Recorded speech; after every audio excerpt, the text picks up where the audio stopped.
اعوذ باللہ من الشیطان الرجیم بسم اللہ الرحمن الرحیم۔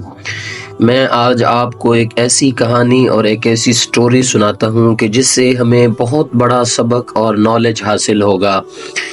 ایک بادشاہ کے پاس 4 گھوڑے تھے جو اس کو بہت زیادہ محبوب تھے اور بہت زیادہ پسند تھے اور ان کا وہ بہت زیادہ خیال رکھتا تھا، لیکن وہ گھوڑے ایسے تھے کہ جو بہت زیادہ شرارتی قسم کے اور شاطر قسم کے تھے کہ جو کسی کو بھی اس کے اوپر سواری نہیں کرنے دیتے تھے، ایون کہ بادشاہ کو بھی سواری نہیں کرنے دیتے تھے۔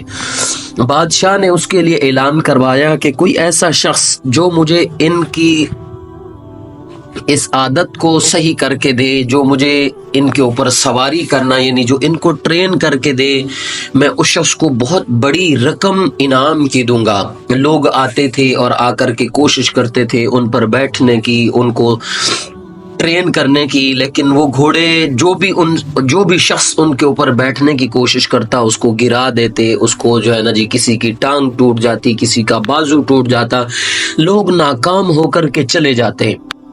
ایک شخص آیا، اس نے آ کر کے کہا کہ بادشاہ اگر میں ان کو ٹرین کر کے آپ کو دیتا ہوں، تو بادشاہ نے کہا اگر آپ ان کو ٹرین کر کے دو گے تو میں تمہیں 1 لاکھ سونے کی اشرفیاں اور دوسری بھی بہت زیادہ رقم تمہیں انعام دوں گا۔ تو اس نے کہا بادشاہ میں ان کو ٹرین کر دیتا ہوں، لیکن میری 2 شرطیں ہیں۔ بادشاہ نے کہا کیا شرطیں ہیں؟ اس نے کہا مجھے 1 سال کا وقت چاہیے ان کو ٹرین کرنے کے لیے۔ نمبر 2، مجھے ایک کھلی جگہ چاہیے استبل کی طرح کہ جہاں پر میں ہوں اور وہ گھوڑے اور کوئی بھی نہ ہو۔ بادشاہ نے کہا کہ جہاں پر میں نے اتنا کچھ ان گھوڑوں کے لیے کیا ہے، یہاں یہ اور 2 اور شرطیں ہی صحیح۔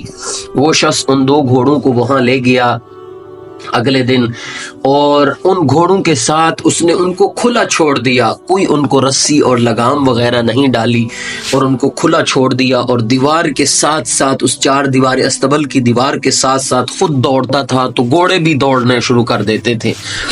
اور اس نے تھوڑی دیر کے بعد جب گھوڑے دوڑ چکے ان کو کھانا دیا، کھانا دینے کے بعد خود بھی کھانا کھایا، شام ہو گئی، پھر دوڑا، گھوڑے پھر دوڑے، اور اس طرح چلتے چلتے اس نے ان کے اوپر ایک وقت آیا، لکڑی رکھنا شروع کر دی اور اس کے اوپر رکھ کر کے پھر ان پر سواری کرنی شروع کر دی۔ ایک وقت آیا کہ کچھ عرصے کے بعد بادشاہ وہاں استبل آیا، اس نے آ کر کے دیکھا کہ وہ شخص ان کو ٹرین کر رہا ہے۔ بادشاہ کو اس کی یہ ٹریننگ بڑی پسند آئی، بادشاہ چلا گیا۔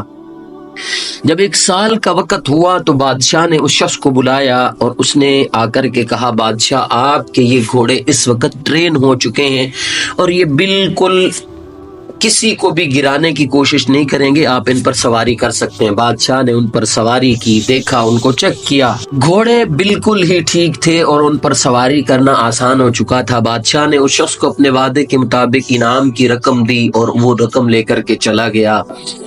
اب اس کہانی اور سٹوری سے مجھے اور آپ کو کیا سبق ملا؟ مجھے اور آپ کو سبق یہ ملا، دیکھیں کہ انسان کے دماغ کے بھی جو ہے نا جی اسی طرح 4 گھوڑے ہوتے ہیں۔ ایک گھوڑا پریشانی کا گھوڑا ہے، دوسرا گھوڑا اس کا غصے کا گھوڑا ہے، تیسرا گھمنڈ کا گھوڑا ہے، چوتھا لالچ کا گھوڑا ہے۔ اب ان عقل کے ان 4 گھوڑوں کو ہم نے کیسے کنٹرول کرنا ہے، کس طرح سے ہم نے ان پر قابو پانا ہے؟ یاد رکھیں پریشانی انسان کی زندگی میں آتی ہے، تکلیف آتی ہے، وقت بدلتا رہتا ہے۔ قرآن میں بھی ہے وَتِلْكَ الْأَيَّامُ نُدَاوِلُهَا بَيْنَ النَّاسِ۔ اللہ تعالیٰ ارشاد فرماتے ہیں ہم لوگوں کے درمیان دنوں کو تبدیل کرتے ہیں۔ اگر کوئی پریشانی آ جائے تو انسان اپنے عقل کے اس گھوڑے کو جا کر کے یہ سمجھائے کہ پریشان نہیں ہونا، اپنا دل چھوٹا نہیں کرنا، اپنے آپ کو بے قابو نہیں کر دینا، بلکہ ہمت کرنی ہے اور پریشانی کے ساتھ ڈٹ کر کے مقابلہ کرنا ہے۔ یہ انسان کا پریشانی کا گھوڑا ہے۔ نمبر 2 غصے کا گھوڑا، اور یاد رکھیں غصے میں کوئی بھی کام جو اگر انسان کرتا ہے بعد میں اس پر پچھتانا پڑتا ہے۔ آپ نے اپنے غصے کے گھوڑے کو کہنا ہے، یہ بات سمجھانی ہے کہ غصہ کب کرنا ہے، کہاں کرنا ہے، کتنا کرنا ہے، اور اگر آ جائے اس کو کنٹرول کیسے کرنا ہے۔ اور اگر آپ کا یہ گھوڑا بے لگام ہو گیا تو آپ کو اپنے ہر فیصلے پر پچھتانا پڑے گا۔ اور حضور نبی کریم صلی اللہ علیہ وسلم نے ارشاد فرمایا غصہ شیطان کی طرف سے، اور غصے میں کوئی فیصلہ نہ کرو۔ اور تیسرے نمبر پہ انسان کے پاس گھمنڈ کا گھوڑا ہے۔ یاد رکھیں، اگر گھمنڈ اس کا ہو کہ میں یہ کر سکتا ہوں تو یہ بہت اچھا ہے، اور اگر یہ گھمنڈ آ جائے کہ میں ہی صرف یہ کر سکتا ہوں تو یہ تکبر میں چلا جائے گا، جو کہ اللہ تعالیٰ کو پسند نہیں ہے۔ اللہ تعالیٰ اس چیز کو ناپسند کرتے ہیں۔ گھمنڈ کا گھوڑا، ہاں کہ میں کر سکتا ہوں، اس چیز کا گھمنڈ ہونا چاہیے۔ میں ہی صرف کر سکتا ہوں یہ ٹھیک نہیں ہے۔ آپ اپنے اس گھوڑے کو بھی، اس کو عقل کو، اس کو سمجھائیں گے۔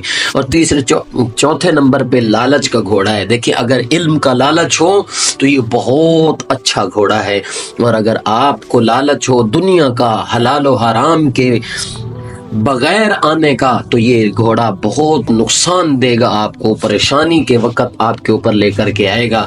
تو ہم اس طرح سے اپنے آپ کو، اپنی عقل کو اپنے 4 حصوں میں تقسیم کر سکتے ہیں اور ان پر عمل کر سکتے ہیں۔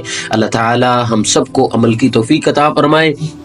اگر آپ کو میری یہ ویڈیو اچھی لگی ہے تو میں آپ سے گزارش کرتا ہوں کہ آپ میرے اس چینل کو سبسکرائب کریں، لائک کریں، ویڈیو کو شیئر کریں۔